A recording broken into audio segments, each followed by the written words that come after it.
Milk Makeup Cooling Water Jelly Tint Lip and Cheek Blush Stain. Long name and amazing product. I've actually never used anything like this before. It has a cooling feel to it, and when you put it on, you have to really blend right away because it does set pretty quick. It is a stain, and when I tell you, it lasts all day. And what I love about it, even though it does look like makeup, it also does mimic like the natural kind of flush look like you would have. So you can get that sort of sunburnt look for the summer appeal, you know, those trends that we're doing, all those strawberry freckles and all whatever it's called. But then in the winter, you get almost like that frostbitten look too.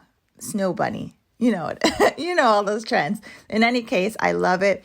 You can obviously use your finger and kind of just blend it in, or use a brush. You can, of course, use it on your lips, even on your eyelids as well. Overall, love this product. Don't have to worry about dropping your blush and it getting everywhere. This is so great for moms on the go. I just throw this in my bag when I'm doing my makeup in the car, and it looks so nice under highlighter as well. And lastly, a little goes a long way, so that's going to last you a long time unless you lose it. Okay, that's it. Bye.